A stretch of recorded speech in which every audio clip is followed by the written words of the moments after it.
Hi friends, welcome to mad gardening. ఈరోజు మన video చిక్కుడుకాయ చట్నీ అండి.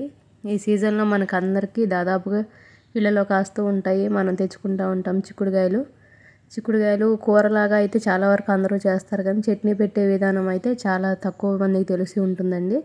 ఈజీ ప్రాసెస్లో మీరు ఎలా తయారు చేసుకోవాలో నేను మీకు ఈరోజు చూస్తాను. నెల రోజుల వరకు నిల్వ ఉంటుందండి ఇలా తయారు చేసుకుంటే. మనం ముందుగా అయితే చిక్కుడుకాయలు ఎడ్జ్ చివర్లు ఉంటాయి కదండి, అటు ఇటు దారాల్లాగా తీసేయకుండా చాకుతో కానీ మన గోర్లతో కానీ ఇరుచుకొని కడిగి ఆరబెట్టుకొని తుడుచుకొని ఉంచుకోవాలండి, తడి లేకుండా. తర్వాత వెడల్పాటి గిన్నె ఒకటి తీసుకోవాలండి. ప్యాన్లు కానీ కళాయిలు కానీ వాడొద్దు, గిన్నె తీసుకోవాలి. అడుగు మందంగా ఉండే గిన్నె తీసుకొని కేజీ చిక్కుడుకాయలకు వచ్చేసి 1/2 కేజీ ఆయిల్ పడుతుందండి.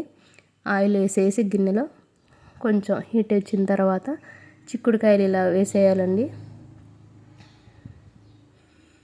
వేసిన తర్వాత ఒక చిట్కా కూడా ఉంటుందండి మనకి, చెప్తాను నేను. అలా ఎగరేసి ఒక 1 మినిట్ మూత పెట్టేసుకోవచ్చు. లేదా మీకు తొందరగా ఉడకాలి, విత్తులు అనేది సొట్టపోకుండా పైకి ఉబ్బుగా రావాలనుకుంటే ఈ టిప్పు.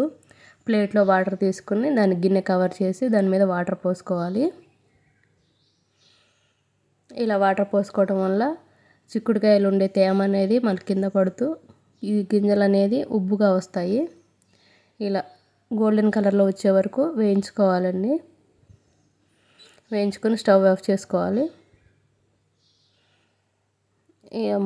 చింతపండు అండి, ఒక పెద్ద నిమ్మకాయ సైజు చింతపండు తీసుకొని కొంచెం వాటర్ వేసి నానబెట్టుకుని ఉంచుకోవాలి. కేజీ కాయలకి పెద్ద నిమ్మకాయ అంత సైజు సరిపోతుంది.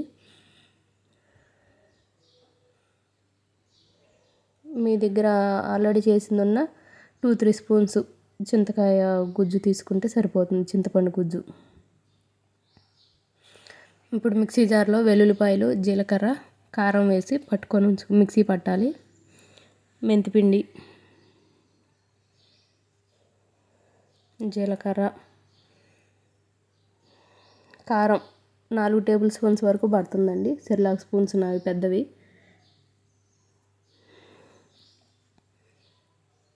ఇలా మంచి ఫ్లేవర్ కోసం, టేస్ట్ కోసం పసుపు, సాల్ట్, కారం, చింతపండు గుజ్జు. ఇప్పుడు ఈ ఆయిల్లోంచేసి చిక్కుడుకాయలు అనేది తీసి పక్కన పెట్టుకోవాలండి. వేరే దాంట్లో ఆయిల్లోనే మనం మిగతా ప్రాసెస్ అంతా చేయాలి. ఇప్పుడు వాటిని అన్నిటి సపరేట్ చేసి పక్కన పెట్టుకోండి.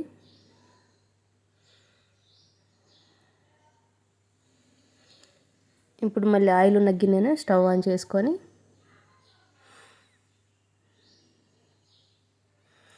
ఆయిల్ హీట్ ఎక్కిన తర్వాత తాలింపుకి మనం ఎండుమిర్చి, హీట్ ఎక్కిన ఆయిల్ ఎండుమిర్చి,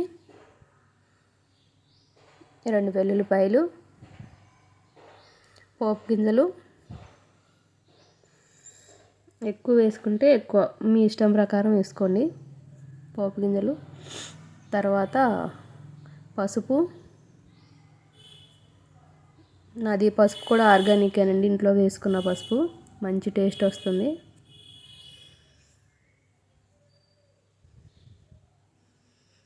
మన పోపు గింజలు అనేవి ఎర్రగా వచ్చిన తర్వాత కరివేపాకు వేసుకోవాలి.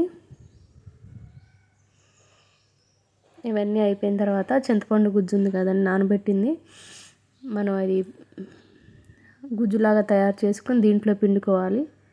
చింతపండు ఈకలు అనేవి రాకుండా ఓన్లీ గుజ్జే దాంట్లో పిండుకోవాలి.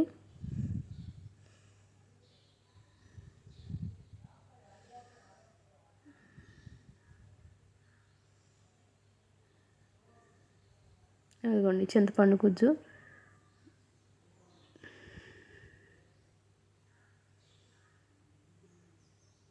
ఇలా తోలు అనేది సపరేట్ చేసుకుంటూ చింతపండు గుజ్జు వరకు దాంట్లో పిండుకోవాలి.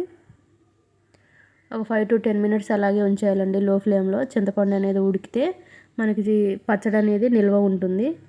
పచ్చి పచ్చిగా ఉందనుకోండి 2-3 రోజులకే మనకి స్మెల్ వస్తుందండి, కొంచెం బూజు పట్టడం అలాంటి డిఫెక్ట్స్ కూడా ఉంటాయి. పచ్చడి స్టోర్ చేయాలంటే తడి తగలకూడదండి మెయిన్. మనకి తడి లేకుండా ఎన్నిసార్లైనా వాడుకోవచ్చు. స్పూన్ కూడా డ్రైగా ఉండాలి, వాడే స్పూను ఎవ్రీ టైం కూడా ఏమంటే లిడ్ అనేది క్లోజ్ చేసుకుంటూ ఉండాలి. మూత టైట్గా పెట్టుకొని స్పూన్ తడి లేకుండా వాడుకుంటూ ఉంటే మనకి ఎక్కువ రోజులు స్టోర్స్ నిల్వ ఉంటాయండి ఏ పచ్చడైనా కూడా. సాల్ట్ ఇందాక మనం ఓన్లీ చిక్కుడుకాయలో వేయించామండి, దాంట్లో సాల్ట్ యాడ్ చేయలేదు. 4 టేబుల్ స్పూన్స్ సాల్ట్ చేసాను ఇప్పుడు నేను. సాల్ట్ ఇలా తిప్పితే వెంటనే మెల్ట్ అయిపోతుంది అది. టర్న్ ఆఫ్ చేసేయండి స్టవ్. ఆయిల్ ఆఫ్ చేసిన తర్వాత కారం వేస్తే కారం అనేది మనకు నలుపు రంగులోకి మారదండి. హీట్ మీద ఆయిల్ ఉన్నప్పుడు వేస్తే నల్లగా అయిపోతుంది. మనం ఏ ప్రాసెస్ చేసినా కూడా, ఏ పచ్చడైనా ఈ ప్రాసెస్లోనే చేసుకుంటే కారం ఎర్రగా ఉంటుంది. పచ్చడి కూడా డార్క్ కలర్లో వచ్చేస్తుంది స్టవ్ ఆన్లో ఉన్నప్పుడు కారం వేసుకుంటే. ఇవన్నీ కలిపేసిన తర్వాత లాస్ట్లో చిక్కుడుకాయలు వేసి కలపాలండి. బాగా కలపాలి. మనకి ఇప్పుడే టేస్ట్ ఏం అర్థం కాదండి. చిక్కుడుకాయలకి కారం, ఉప్పు, ఆ పులుపు అంతా పట్టినాక సూపర్ టేస్ట్గా వస్తుందండి. Thank you very much. Please subscribe our channel. ఎంతో ఈజీగా ఉండే చిక్కుడుకాయ పచ్చడి మీకు నేను ఈజీగా రెడీ చేసి చూపించానండి. Thanks for watching.